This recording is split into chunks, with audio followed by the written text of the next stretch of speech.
Hello dear student, welcome back to the lecture series of digital electronics.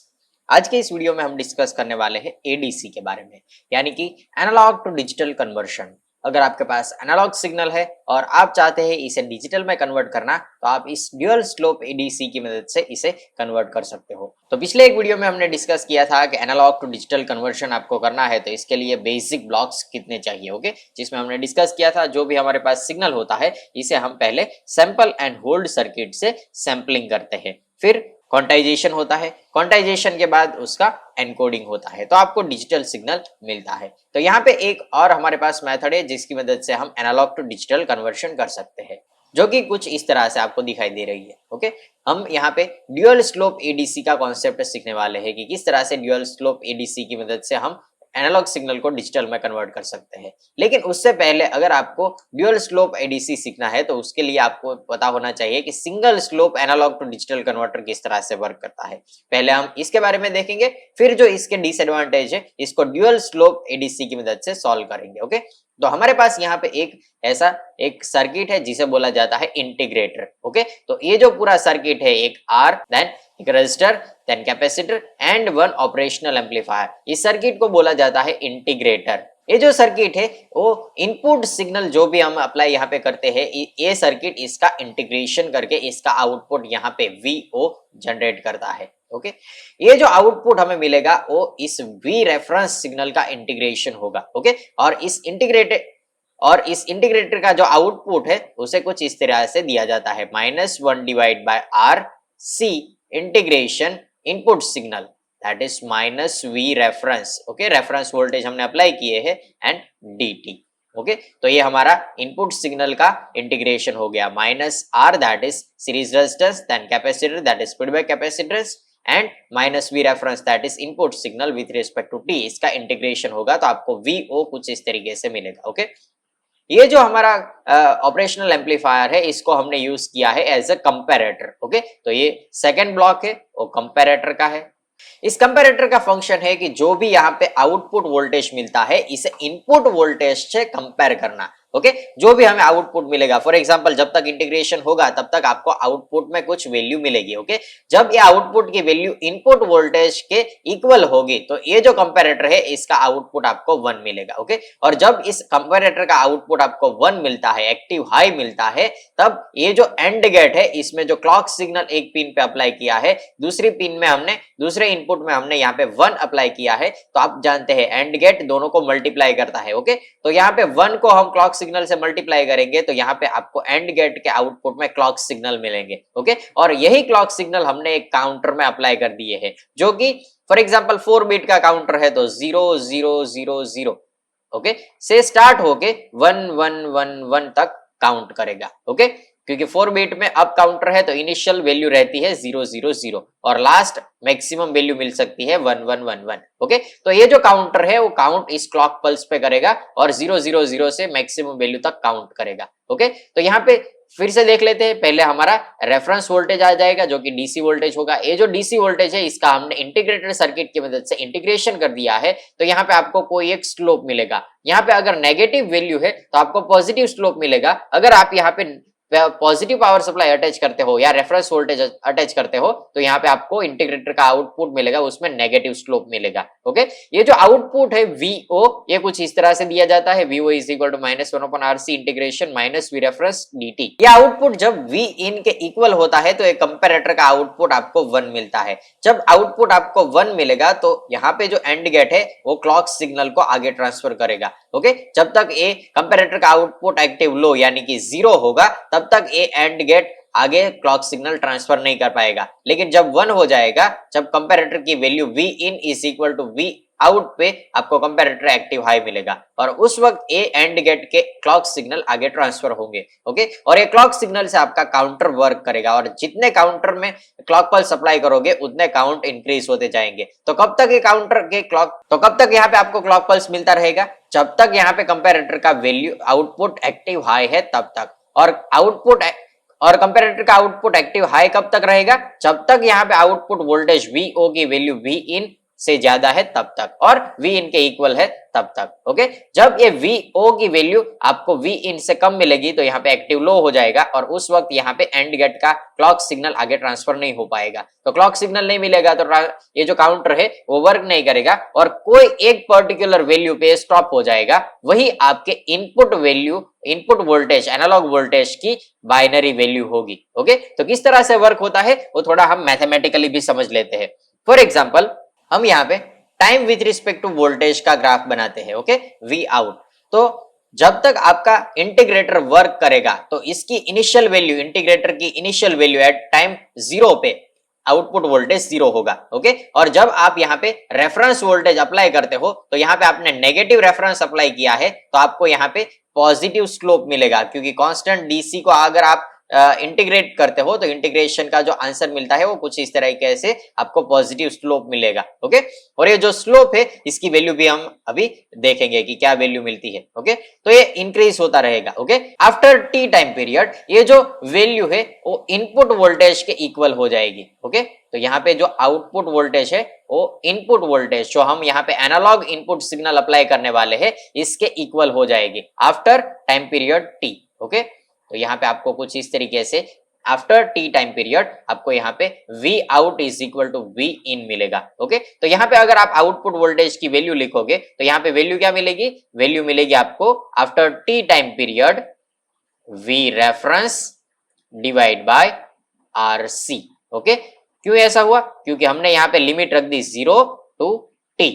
Okay, तो यहाँ पे आप negative negative को मल्टीप्लाई करोगे तो पॉजिटिव हो जाएगा। ये RC एज इट इज है, VRF ये तो कांस्टेंट वैल्यू है तो ये बाहर आ गई है, और इंटीग्रेशन 0 टू T dt का इंटीग्रेशन क्या होगा? T होगा।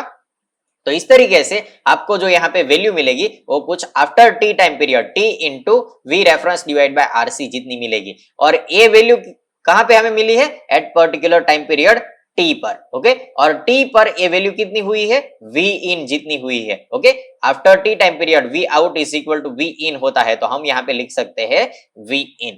ओके, और यहाँ पे अगर आप देखोगे तो ये रेफरेंस वोल्टेज कांस्टेंट है, R की वैल्यू रेजिस्टेंस भी कांस्टेंट है, C की वैल्यू कैपेसिटेंस भी कांस्टेंट है, यानी कि जो आपका V in है वो डायरेक्टली प्रोपोर्शनल है टाइम पीरियड T से। Okay, V in is directly proportional to time period T।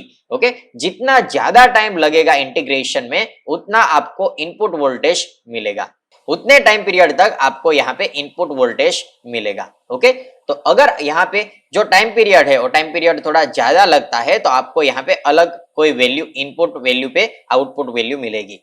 Okay, तो ये फर्स्ट हमारा सिंगल स्लोप एडीसी हो गया है। ओके, जिसमें हम यहाँ पे रेफरेंस इनपुट अप्लाई करते हैं, ये इंटीग्रेटर इसको इस तरह के स्लोप में कन्वर्ट करता है, और ये जो आउटपुट है वो V in के इक्वल होता है, तो ये कंपैरेटर का आउटपुट हमें 1 मिलता है। उस वक्त एंड गेट है वो वर्क करता है और क्लॉक सिग्नल को आगे पास होने देता है, और ये काउंटर 0 0 से 1 1 1 1 तक काउंट करता है। ओके, और ये कब तक काउंट करेगा? टाइम पीरियड T तक काउंट करेगा। Okay, after time period T ए स्टॉप हो जाएगा, और जब ये स्टॉप होता है तो यहाँ पे फॉर एग्जांपल आपको वैल्यू मिली 0 1 1 1।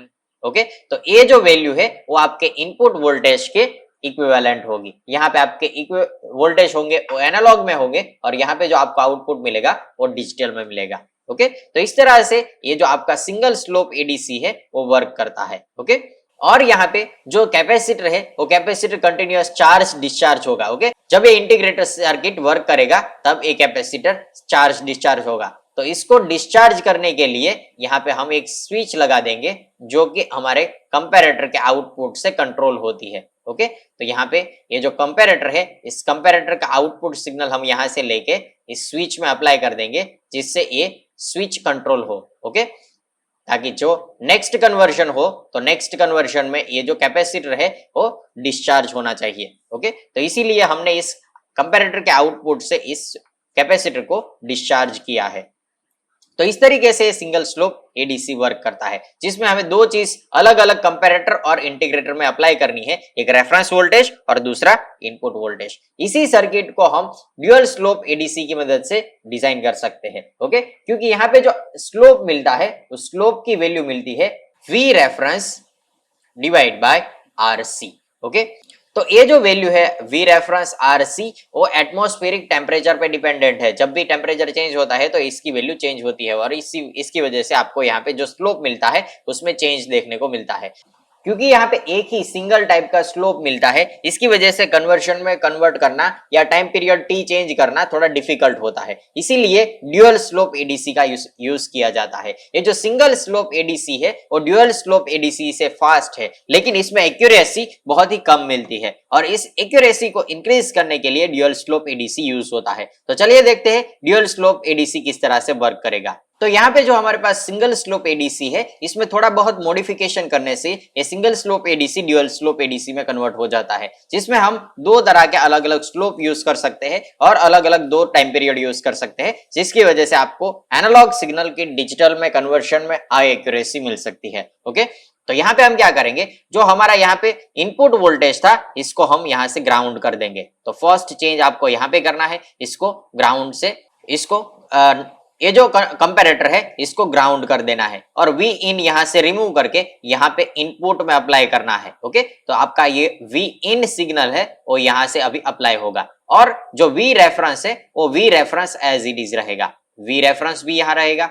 तो यहाँ पे आपके पास दो इनपुट सिग्नल हो गए, एक है वी इन और दूसरा है वी रेफरेंस। तो इसको एक स्विच से हम कंट्रोल करेंगे, इनिशियली हम अप्लाई करेंगे वी इन सिग्नल को। ओके, तो जो हमारा इनपुट सिग्नल है उसको हम इंटीग्रेटर में अप्लाई करेंगे और ये इंटीग्रेटर इस इनपुट सिग्नल से पहले इसको और ये इंटीग्रेटर फर्स्ट इनपुट सिग्नल को इंटीग्रेट करके आपको यहाँ पे वी आउट सिग्नल प्रोवाइड करेगा। ओके, ये जो वी आउट है वो ग्राउंड से कंपेयर होगा। ओके, जब भी इसकी वैल्यू 0 होती है तो यहाँ पे आपको आउटपुट में कंपैरेटर का आउटपुट मिलता है और इस एंड गेट से आप क्लॉक सिग्नल यहाँ पे काउंटर में अप्लाई कर सकते हो, जो कि हमने सिंगल स्लोप एडीसी में देखा था वही एज इट इज है। ओके, तो हमने जो चेंजेस थे वो चेंजेस कर दिए हैं। यहाँ पे हमारे पास जो पूरा डायग्राम है वो कुछ इस तरीके से बनेगा। ओके, और यहाँ पे जो आपका काउंटर है, इस काउंटर में फॉर एग्जांपल 4 बिट काउंटर है तो इसमें 0 0 0 0 से 1 1 1 1 तक काउंट होगा। ओके, जब ये 0 0 से 1 1 1 हो जाता है तो यहाँ पे एक ओवरफ्लो बीट होगा। ओके, ये जो ओवरफ्लो बीट है वो ओवरफ्लो बीट जब 0 0 0 से 1 1 1 काउंट हो जाता है तो ये ओवरफ्लो बीट है वो एक्टिवेट होता है और एक्टिवेट होके ये इनपुट सिग्नल ये स्विच में अप्लाई होता है, जिसकी वजह से ये जो इनपुट सिग्नल है वो रेफरेंस पे ट्रांसफर हो जाता है। ये जो स्विच है वो इनपुट से रेफरेंस में ट्रांसफर हो जाती है। जब आपका काउंटर का काउंट 1 1 1 1 हो जाता है तब ये वी इन से वी रेफरेंस में ट्रांसफर हो जाएगा। ओके, तो इस तरह से ये जो आपका ड्यूअल स्लोप एडीसी है वो वर्क करेगा। इनिशियली जो आपका इनपुट सिग्नल है वो ये इंटीग्रेटर से कनेक्टेड है, तो आपका आउटपुट क्या होगा, V out is equal to -1 divide by R C integration V in. Okay, input signal D T. तो ये फर्स्ट आपका आउटपुट सिग्नल इंटीग्रेटर का होगा जो कि इनिशियली वी इन कनेक्टेड है, इसकी वजह से मिलेगा। ओके, क्योंकि ये जो वी इन सिग्नल होता है इसकी वैल्यू वी रेफरेंस से कम होती है, तो इसकी वजह से जो आपका आउटपुट मिलेगा आफ्टर टाइम पीरियड t1 तो ये होगा for example v1 is equal to -t1 divide by rc into v in. Okay, जो कि हमने पिछले केस में देखा था वही इसी तरीके से आपको यहाँ पे मिलेगा। ओके, तो आफ्टर टी टाइम पीरियड आपको यहाँ पे इतना आउटपुट मिल रहा है। अगर हम इसे ग्राफिकली रिप्रेजेंट करेंगे तो ये कुछ इस तरह से होगा। तो यहाँ पे आफ्टर टी टाइम पीरियड और we can say t1 time period जो आपको आउटपुट वोल्टेज मिलेगा वो मिलेगा v1। ओके, क्योंकि यहाँ पे हमारा input signal positive input signal है, इसकी वजह से यहाँ पे आपको नेगेटिव आउटपुट वोल्टेज मिलेगा और इसी वजह से आपको यहाँ पे नेगेटिव स्लोप मिलेगा। ओके, और ये जो नेगेटिव स्लोप है इसकी वैल्यू अगर आपको चाहिए तो आपको वैल्यू मिलेगी -v in divide by rc। Okay, क्योंकि लाइन का जो इक्वेशन होता है वो होता है y is equal to mx plus c। तो यहाँ पे जो x है वो आपका t1 है। ओके, v1 है वो आपका y है और ये जो आपका स्लोप है m इसकी वैल्यू होगी -v in divide by rc, जो कि यहाँ पे कांस्टेंट हमने स्लोप से दिखाई है। ओके, तो after T time period t1 time period आपको कुछ इस तरीके से आउटपुट सिग्नल मिलेगा। ओके, ये जो आउटपुट सिग्नल है वो हमने कंपैरेटर में इनपुट दे दिया है। ओके, और इसकी वैल्यू जब 1 होगी तो ये क्लॉक सिग्नल आपको यहाँ पे एंड गेट के आउटपुट में मिलेगा और इसी एंड गेट के आउटपुट से काउंटर 0 0 0 से 1 1 1 1 तक जब ये काउंटर की वैल्यू हो जाती है 1111, तो ये जो ओवरफ्लो बीट है, ओवरफ्लो बीट एक्टिवेट होगा और यहां से इनपुट अप्लाई करेगा इस स्विच को। ये स्विच कंट्रोल होके वी रेफरेंस पे ट्रांसफर हो जाएगी। तो जब ये वी रेफरेंस पे ट्रांसफर होगी तो यहाँ पे इंटीग्रेटर का आउटपुट मिलेगा, वो वी रेफरेंस की वजह से मिलेगा। और उसकी वैल्यू क्या होगी, तो आउटपुट वोल्टेज आपको कुछ इस तरीके से मिलेंगे वी रेफरेंस सिग्नल की वजह से। तो V O is equal to -1 divide by R C integration V reference minus V reference D T plus V initial. Initial जो वोल्टेज होगा वो initial voltage as it is होगा, ओके, जो कि हमने यहाँ पे इंडिकेट किया था V1, ओके। और यहाँ पे वी रेफरेंस की वजह से जो आउटपुट वोल्टेज मिलेगा वो होगा VO। तो यहाँ पे अगर आप वैल्यू तो यहाँ पे अगर इसे सिंप्लीफाई करोगे तो आपको यहाँ पे मिलेगा V reference divide by R C और यहाँ पे dt की वजह से आ जाएगा T2 टाइम पीरियड, ओके। तो ये जो T2 टाइम पीरियड है वो फॉर एग्जांपल यहां तक आपको मिलता है T2 time period, okay, plus initial voltage. तो इनिशियल वोल्टेज कितना था, इनिशियल वोल्टेज था minus V in divide by R C into V in, okay. तो यहाँ पे आपको मिलेगा minus T1 divide by R C into V in, इतना आउटपुट वोल्टेज मिलेगा, ओके। तो यहाँ पे आप देख रहे हो क्योंकि यहाँ पे जो आपका आउटपुट वोल्टेज है वो आउटपुट वोल्टेज ग्राउंड से कंपेयर किया गया है, तो इस वक्त इस ग्राउंड की वजह से यहाँ पे कंपैरेटर का आउटपुट हो जाएगा 0 और ये जो आउटपुट वोल्टेज है वो यहाँ से आपको कुछ इस तरीके से मिलेगा, okay, after time period T2। तो यहाँ पे आउटपुट वोल्टेज हो गया है 0 और यहाँ पे आपको जो ये स्लोप मिल रहा है इसकी वैल्यू मिलेगी V reference divide by R C. इस वक्त ये जो आपका कैपेसिटर C है वो चार्ज था, वो डिस्चार्ज हो जाएगा। तो यहाँ पे आउटपुट वोल्टेज हो गया VO 0 और इसकी वजह से अगर आप इसे सिंप्लीफाई करोगे तो आपको यहाँ पे वैल्यू मिलेगी T1 divide by R C into V in. ये जो पूरा टर्म है इसको हम इस तरफ ट्रांसफर करते हैं और इस वी रेफरेंस के टर्म को हम यहाँ पे लिखेंगे तो T2 divide by R C into V reference. और यहाँ पे अगर आप इस दोनों को कैंसिल कर दोगे तो यहाँ पे आपको वैल्यू मिलेगी वो कुछ इस तरीके से मिलेगी, time period T2 is equal to T1 into V in divide by V reference. तो यहाँ पे जो आपको स्लोप मिला है वो मिला था V reference by R C और इसकी वजह से हमें यहाँ पे फिर से जो टाइम पीरियड T2 मिला है वो T1 पे डिपेंडेंट है, इनपुट पे डिपेंडेंट है और रेफरेंस पे डिपेंडेंट है, ओके। इसकी वजह से आपको यहाँ पे दूसरा एक स्लोप मिलेगा जिसकी वजह से ये जो आपका काउंटर है वो एक्टिवेट होगा और यहाँ पे 000 से 1111 तक काउंट करेगा, ओके। और जब ये कंपैरेटर की वैल्यू 0 हो जाती है तो ये आपका एंड गेट का आउटपुट भी 0 हो जाएगा, इसकी वजह से क्लॉक पल्स भी 0 हो जाएगा और यहाँ पे आपको कोई एक वैल्यू मिलेगी, फॉर एग्जांपल 1101, ओके। तो ये जो वैल्यू है वो आपके input voltage analog input voltage की डिजिटल वैल्यू होगी। तो इसी तरीके से आप कोई भी एनालॉग सिग्नल को ड्यूअल स्लोप एडीसी की मदद से डिजिटल में कन्वर्ट कर सकते हो और ये जो डिजिटल सिग्नल आपको मिलेगा वो इनपुट वोल्टेज के इक्विवेलेंट होगा।